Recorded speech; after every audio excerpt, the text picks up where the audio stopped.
അല്ല, ഇതാര് തോമസോ? ഇല്ല, തോമസ് കുട്ടി വന്നില്ല. തോമസ് കുട്ടി 4 മാസം ഗർഭിണി ആയതുകൊണ്ട് ഭാര്യയും കൊണ്ട് ആശുപത്രിയിൽ പോയി. സോറി, 5 മാസം. ഇത് മഹാദേവനാണ് ഫാദർ. ഇത് മഹാദേവനാണ് ഫാദർ. ഇപ്പോൾ മുതൽ സമയത്തോട് സമയം 24 മണിക്കൂർ വ്രതം. മാംസം, ലഹരി, ശാരീരിക ബന്ധം ഇതൊക്കെ നിർബന്ധമായും വർജിക്കണം. Thank you father. ലഹരി, ശാരീരിക ബന്ധവും നമുക്കിഷ്ട, വർജിക്കാം.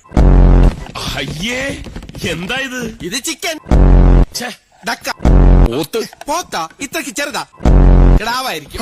കഴുത ഇറച്ചി ആരെങ്കിലും കഴിക്കും. ഫാദർ, അവിടെ കുളിമുറിയില് ചൂടുവെള്ളം കിട്ടുന്നില്ല അല്ലേ? അത് ഗേറ്റിൽ ഫാദർ ലൈൻ ഷോർട്ട് ആക്കിയതാ. എന്താ ഫാദർ ചെയ്യുന്നേ? ഏയ് ഒന്നുമില്ല, ഫാദർ ബംഗ്ലാവ് വെള്ളം തളിച്ച് വ്യസനിക്കുക. വ്യസനിക്കല്ല, വെഞ്ചരിക്കുക. ഓ, ക്രിസ്ത്യാനികൾ അങ്ങനെ പറയോ? പറയോടി. സ്ത്രീകൾ ഇങ്ങോട്ട് മാറി നിൽക്കൂ. ഓ അല്ല, ലേഡീസിനെ വിളിച്ചത്.